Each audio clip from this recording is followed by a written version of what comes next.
Good morning, good afternoon, good evening, whatever time it is, wherever you are. Welcome to Beach Walk Blog. And today I'm going to talk about supplemental exercise for running, aka cross training. Now, I always want to think of cross training as something that's going to be actively beneficial for the thing that I'm putting all my focus on, i.e. running. That could also be triathlon. So for runners, I want to think of the movement of running, and I want to think of that really as like, using every muscle, every joint, every part of your body as it should be used, as it was designed to be used, right? Everything else has been invented by humans to provide some kind of entertainment stimulation in order to keep fit. So think about cycling, even swimming, different swimming strokes, all these different activities that we do, golf, weightlifting, they're just designed and thought up by humans, by us, to keep us entertained, and at the same time we maintain some level of fitness or whatever, right? So the more we can keep ourselves actively engaged and doing something, the better we're going to get at that, and the more we're going to adapt to that, right? So we go out and we want to be a runner, and we want to be better as a runner, and then we go, oh, what can I do for cross training? And people seem to, for some strange reason, to forget walking. And I can go and walk up a big hill. It's going to take a lot of people, probably more than likely, into their zone 4. And we talked about these zones a little bit. We touched on these in the last Beach Walk blog. Now I find so many people struggle to just stay in low zones even when they're walking. Now you can walk fast, like I just started walking faster, or I can walk slower, right? That's the same as running. If I run slower, I run in a lower zone, if I'm fit enough to stay in a lower zone, that is. Or if I run faster, I go into a higher zone. And for some people, there might be very little difference between the speed they can run at in zone 2 or whatever and the speed they run at in zone 4. There might be very, very little difference, but for some people there might be a bigger difference. So cross training for running, and when runners are injured, they always look to something else other than gait to maintain their fitness. And I'm thinking, why would you do that? That doesn't make any sense.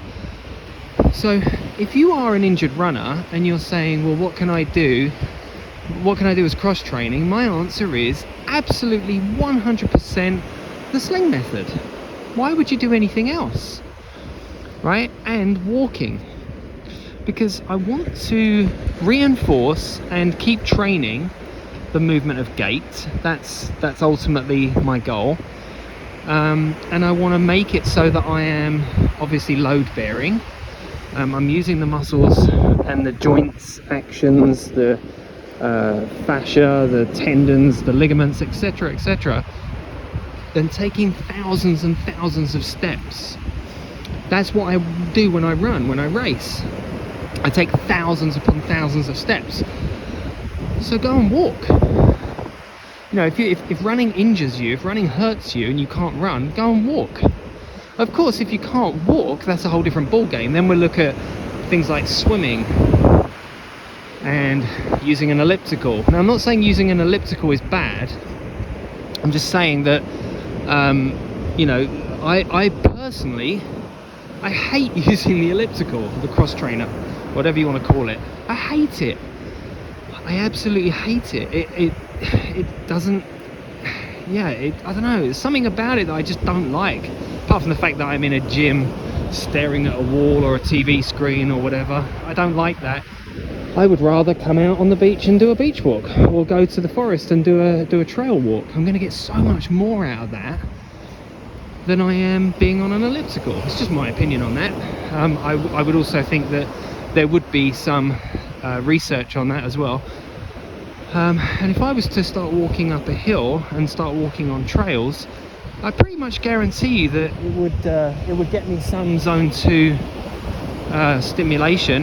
And for a lot of people who are especially new and injured runners, or relatively new, I bet you any money if you go out there and start, doing some faster, actually meaningful walking on trails, you're going to get your heart rate up. You're gonna fatigue. So that's my suggestion. The sling method absolutely is what you want to be doing, because you want to train your gait cycle. Because remember, if you're an injured runner, you're either doing too much and that's causing the problem, or your gait cycle's broken. Right? There's something that's not happening. You're getting a functional overload to somewhere that can't deal with it. Right? You're getting too much stimulation, too much load going to a certain place in your body, and that might be due to a postural issue, it might be due to a movement issue. But if you're not working on that, then you're never going to fix it. Right? Now, one of the worst things, in my opinion, and I've been a spinning instructor for 23 years now. I don't teach it anymore. I stopped teaching 3 years ago because I wanted to stop teaching. I wanted to do that. I wanted to stop teaching classes, spinning. I haven't ridden my bike, my outdoor road bike, for probably 2 years now. I don't want to. I don't enjoy it. I don't want to ride it. It doesn't help my running. It doesn't help my body. It actually makes my body hurt. And what most runners do when they're injured is jump on the bike. Now, I've posted research about this. This has actually been in Training Peaks. If anybody doesn't know what Training Peaks is, go and find out. trainingpeaks.com. It's one of the most respected training platforms in the world for triathletes. Training Peaks. Some of the best coaches out there use Training Peaks as their coaching platform. Training Peaks is fantastic. They put out a lot of great stuff. They also put out some crap as well, but that's more to do with strength training for running and that stuff. But anyway, they put out some fantastic information about training, heart rate training, how to structure your training, that kind of stuff. And they put out this blog post a couple of years ago, maybe now, and it actually shared the same piece of research that I shared, which was about the position of cycling and the pelvic position of cycling and how it affects running. And we absolutely know, research has told us this, proven this, that having an anterior pelvic tilt and being stuck, i.e. having no other option, it's like walking around with your elbows bent because you can't straighten them. Right, it's like T-Rex arms. It's the same thing with your pelvis. If you're stuck in a position and you can't get in and out of it, that is a problem. Now, cycling, maybe not so much, leisurely cycling, just on a cruiser bike or something, but more road cycling, where you're haunched over a set of handlebars and riding for extended periods of time, is absolutely going to affect your gait cycle. It's going to affect how you walk, how you posture, how you run. It's going to, no doubt. So if you are somebody who's injured, probably the best idea, but of course, this is where the sling method comes in with its logical methodology, is to look at your body, right? What's the problem? That's the first step, gait analysis, right? A little bit of posture analysis as well. We look at how the body's situated, look at how the pelvis is situated, blah, blah, blah. And we say, hey, if you have an anterior pelvic tilt, it's probably for the best that you don't kind of exacerbate that or reinforce that even more with hours and hours of cycling or hard, intense cycling, or really frequent cycling. Because those are the three ways that we adapt: frequency, duration, intensity. Okay, so frequency, how many times a week, how many times a day do I do it? Intensity, how hard do I go? How high intensity, how hard do I go, right? And then duration, how long do I do it for each time I do it? So if I've got an injured runner and they're not working on their gait, they're not working on their posture, they're not working on their movement, their gait cycle movement, you're doing zero to help you get out of the problem that you're in. Okay, let's just put that out there. If you're not working on your gait cycle movement, right, then you're doing nothing to help you get out of the problem. Okay, put that right there, leave it there, don't touch it. Now, if you start jumping on a bike because you're worried that you're going to lose your fitness, and I completely understand that, then what you're doing is, if you haven't done a gait analysis and really assessed what your kind of postural and movement deficiencies are, you go and jump on a bike and start doing 5 times a week on a bike, or 3 times a week on a bike for an hour, 3 hours, or an hour and 2 hours, or whatever, or you start doing high intensity spin classes, right? You're going to reinforce, more than likely, you're going to reinforce whatever problems you've already got. It's the same reason why I say, if you have done your gait analysis, which chances are you probably haven't, because, yeah, let's not go there. If you haven't done your gait analysis, this is the reason why step 1 of the Sling method is gait analysis. If you haven't done your gait analysis, you don't know what you run like. You don't know what your posture is like when you run. So you don't know that your feet point outwards. You don't know that you don't pronate well. You don't know that you're a heavy under pronator, i.e. supinator, as people like to call it. You don't know any of those things, right? You just don't know because you haven't looked. You can't know if you haven't looked, right? So that's why I always say you must do your gait analysis, right? So if you do your gait analysis, then you'll know, okay? So if you have lots of underpronation, i.e. supination, if you have feet that point outwards like this, or when you run it flicks, that's a medial heel whip, the last thing, the absolute last thing you want to do, 2 things. 1 is start going and doing squats, fitness industry squats with feet wide like this, toes pointing out, knees going outwards, right? That's the last thing that you want to do. The second last thing that you want to do, so things that you don't want to do, is get on a bike, right? Because on a bike, your feet are like this wide. When you run, they have to come into here. They're probably more like this. You go doot, doot, doot, doot, doot, doot. The knees, the femurs never adduct. They never get into extension, and they never internally rotate. All of the things that you need to do when you run. You don't rotate your torso, so you never get any spinal rotation. You don't laterally flex your torso, so you never get any lateral flexion of the spine. You don't get into hip extension, which I just said, so that's a real big problem, because if you're not getting into hip extension, then you're not gonna get the rotation of the pelvis. You're not gonna get good movement. How are you gonna push off if you can't get into hip extension? Right, your pelvis on a bike is stuck in one position, never moves, hardly ever. Might move if you reach down for your water bottle, or I don't know, whatever.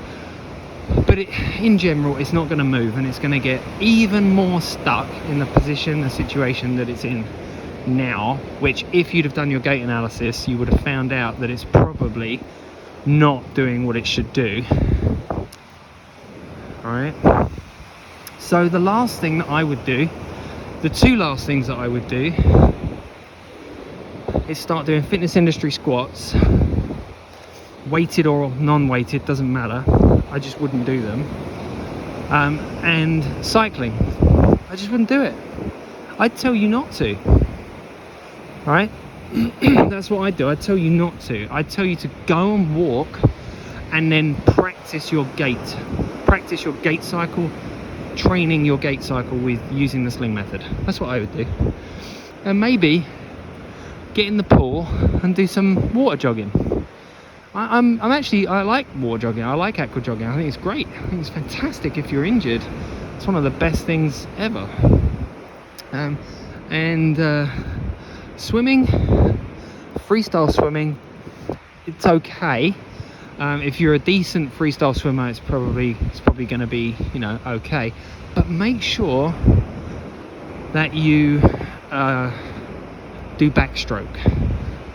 Make sure that you do backstroke, okay? Because that is the backward rotation of the torso that we want to achieve when we run. It's the same force patterns, okay? Really important, that. And if you don't understand what I mean, think about how you swim when you swim freestyle, face down in the pool, versus how you swim when you're doing backstroke. It's the reverse direction, right? It's the same movement, but in the reverse direction. Yeah, backwards as opposed to forwards. It's like kayaking and then kayaking backwards. It's the opposite movement, right? Same movement but opposite direction. Yeah. Okay, so that's really important. And also, if you're an injured runner, a really great thing about what we do in the sling method is backwards movement. We do things backwards as well. It's really fantastic for training your nervous system to find a new stimulation, to find a new way of moving and coordinating, is to go backwards. Now you can even do what I'm going to do right now, which is turn around and walk backwards. Right? Turn around and just walk backwards. See how I'm going backwards? Backwards. Okay, you can do that. You can just turn around and walk backwards. That will actually help. It re-coordinates things. It just kind of gives a kick up the backside to your brain. It says, what are you doing? Do this differently. Do it better. Now that's kind of how the sling method works, because what we don't do and what we don't say in the sling method is that there is one specific way to run, which is very different from, for example, chi running or pose running or the midfoot project. All right, these people, what they say is, mistakenly, what they say is that we should run a specific way. Right? We must land on the balls of our feet. We must land midfoot. Blah blah blah. These things are not true. They're absolutely not true. And chi running, we must not rotate our torso. We must land under our center of mass, which is obviously nonsense. We know that.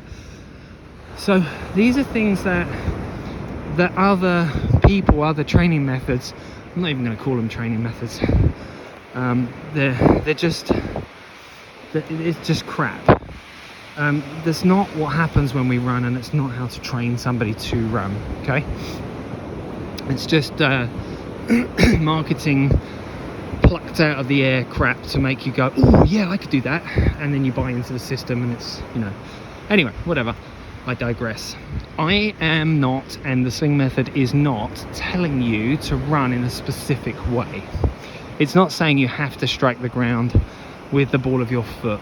It's not saying you must do this when you run. What it's saying is, let's look at how you run, and then let's try and improve what we have. All right, because in a repetitive movement like running, where it's like repeatedly the same movement for thousands and thousands of steps, thousands of repetitions, it's high repetition. What we can't do is just make big changes. And that's one of the reasons why I don't do that, is because when we make big changes, we get a new stimulus which creates a new load onto areas of the body which are not prepared. So for example, when you've got a physical therapist saying, yeah, we're going to just take you and make you land on the balls of your feet, midfoot. And then say, go and do that thousands and thousands of times. You're going to get hurt. It happens every day. I see it every day on the socials. Right? Oh, I changed to a midfoot strike and now my Achilles is gone. Yeah, no shit, Sherlock, of course. Because it's a high load, high repetition, high demand exercise. Very different from anything else. There is no comparison between doing a few squats and running. No comparison whatsoever, which is why squats are not training running. They're not training you, they're not preparing you for landing and dealing with 3 to 7 times your body weight. Right? It's just super logical, isn't it? It's so logical when you think about it. When it's broken down for you, it's so logical. So if you're an injured runner, I'm going to wrap this one up now. If you're an injured runner, your gait cycle to some degree is broken. You have to analyze what's broken to then decide what's broken. Then you have to start actively taking action to fix what's broken. That doesn't involve cycling. It involves working on your gait cycle, so using the sling method. And then my advice would be, go and start walking. Go and start walking. You know, you're then using your gait cycle. That's part of your goal. Go and find some hikes. Go and walk up some hills. Go and walk faster. Challenge yourself. Get your heart rate up, because then you're not going to lose fitness. And if anything, if you've been overtraining, which you probably have, doing some low load recovery work, i.e. walking, is probably going to help. And that's the end of today's Beach Walk vlog. So there we go. Don't cycle to fix your injured running body. It's just not a good idea. All right, talk to you soon. Have a great one. Take care. Bye bye.